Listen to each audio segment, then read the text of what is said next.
Right guys, we're on to a brake fluid change. Now, a lot of customers ask why should I do a brake fluid change. Now, generally as a rule, a brake fluid change should be changed as part of service intervals.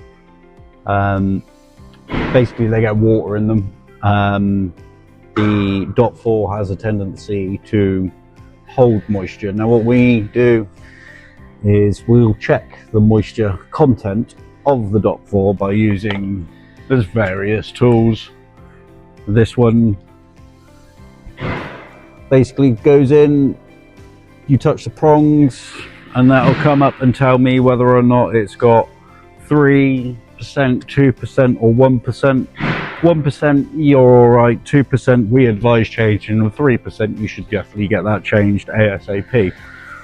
Also, you'll find with .4 or .3 brake fluid, whatever you want to call it, the calipers have alloy pistons in them, and over time the aluminium pistons can start wearing away, which then can contaminate the dot floor, as well as overheating your brakes can also taint the dot floor. So what we're going to do is we're going to put the pressure bleeder on, pressurize the brake reservoir up to about 1.5 bar.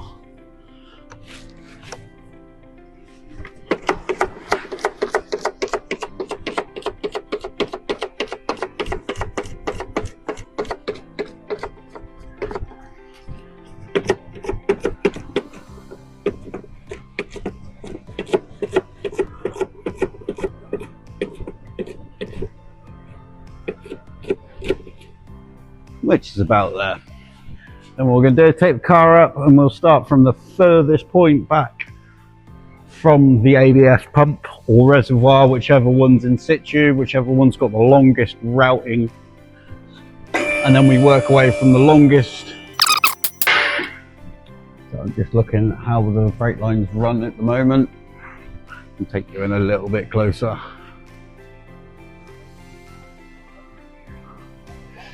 So brake lines are running down here, and then they tee off. And the longest one away is this caliper just here, which is the driver's side rear.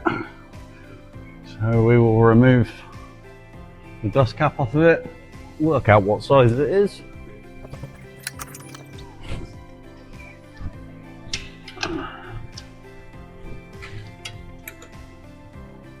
Our first time 11mm.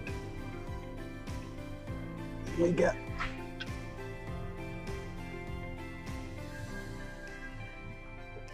a pipe on there, just hanging up there, and then we'll crack that bleed nipple off.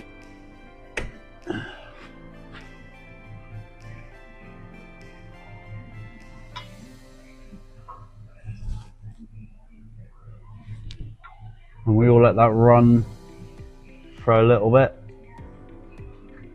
just so we flush the whole line out of the old .4, and when we see a change in colour to the new .4, we'll then crack that back up. Sometimes when you crack rear brakes off, you'll find that you get a little bit of air bubbles through, and normally that is, oh, we've got some actually coming through now. It's normally due to either somebody's done a replacement on it before and they haven't bled the system up properly. Whenever you see air bubbles, normally take a little bit of time, let them air bubbles clear, and keep an eye on it. Air inside the brakes also cause sponginess.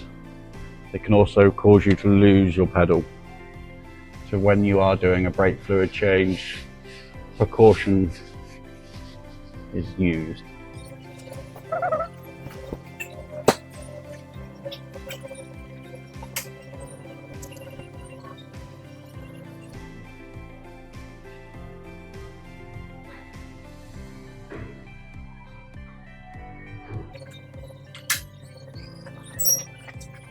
Oh, that side's nice and clear now.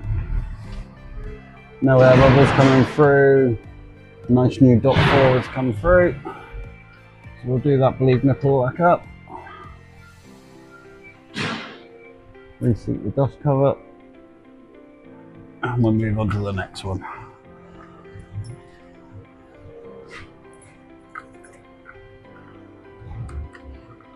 So on a standard car, you will only have 4 bleed nipples, 4 calipers in which to carry out a brake bleed or a renewal of dot 4/brake fluid.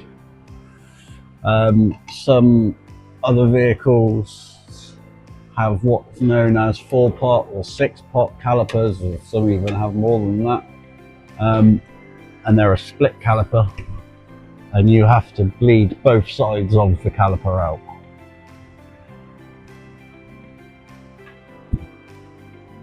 And again, with that one, you do the furthest one away.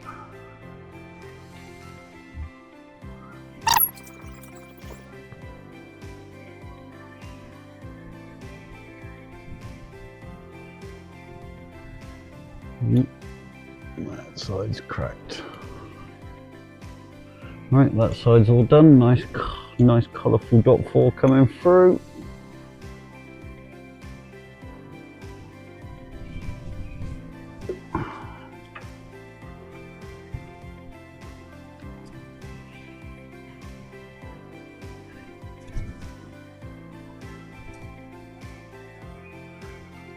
Well, we shall move on to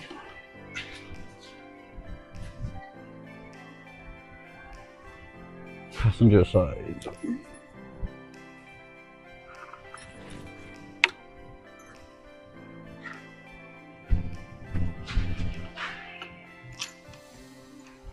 Let's move you out the way for a minute.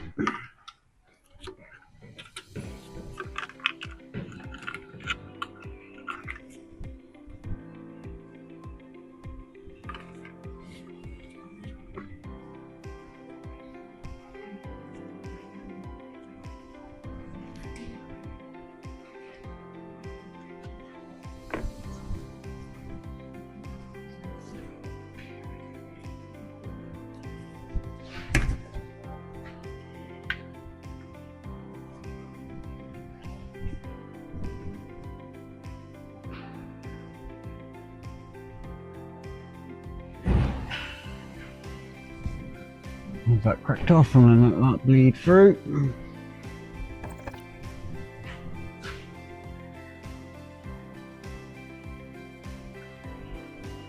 That's nice and clear, no air bubbles.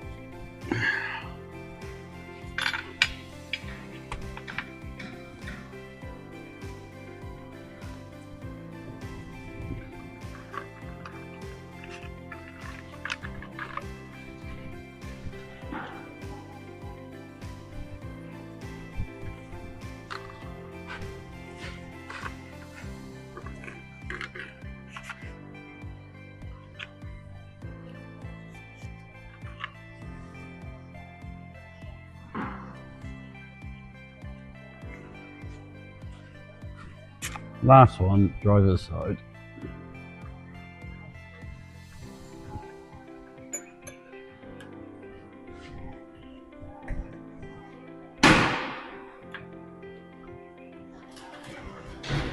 Oh, there's a little bit of air coming through that.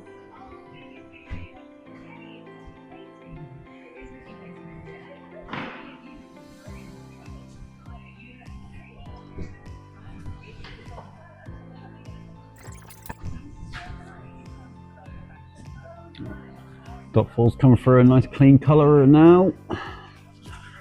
So that is a full brake fluid change and bleed up.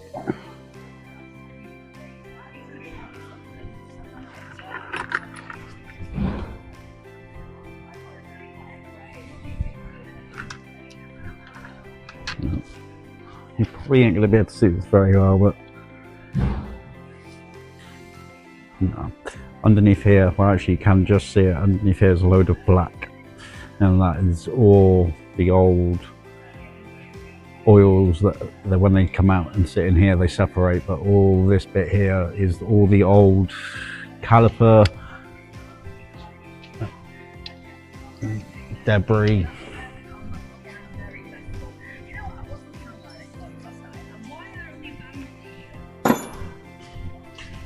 Oh.